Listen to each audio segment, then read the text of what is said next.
Chennai super Kings அணியில் மிக சிறந்த வீரர்களில் ஒருவராக வலம் வந்தவர் சுரேஷ் ரெய்னா. ஒரு சின்ன பால்கனி பிரச்சனையால் மொத்தமாக ஐபிஎல் தொடரை விட்டே வெளியேறிவிட்டார். எத்தனையோ வீரர்களின் இடங்களை மாற்று வீரர்களை வைத்து நிரப்பிய சென்னை அணியார் ரெய்னாவின் இடத்தை மட்டும் நிரப்பவே முடியவில்லை. அவரது ஒன் டவுன் இடத்தை நிரப்பும் வகையிலான வீரர் இல்லாமல் சிஎஸ்கே தொடர்ந்து தடுமாறியது.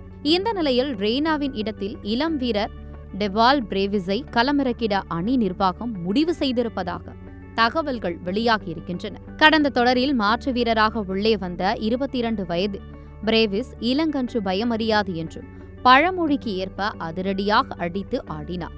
அவரது பேட்டிங்கால் கவரப்பட்டு சென்னையும் தொடர்ச்சியாக வாய்ப்புகள் அளித்தது. அதேபோல இந்த தொடரிலும் அவரை ஒன் டவுன் இறக்கிவிட்டு முக்கியத்துவம் அளிக்க முடிவு செய்துள்ளனர். இதேபோல ஓபனர் இடங்களில் ருதுராஜ் கெய்க்வாட், ஆயுஷ் மாத்ரே இருவரும் ஆடுவார்கள் என்று கூறப்படுகிறது. மினி ஏலத்திற்கு முன்பாக சென்னை அணி 7 வீரர்களை வெளியேற்ற முடிவு செய்து உள்ளதாக தகவல்கள் வெளியாகியிருப்பது குறிப்பிடத்தக்கது.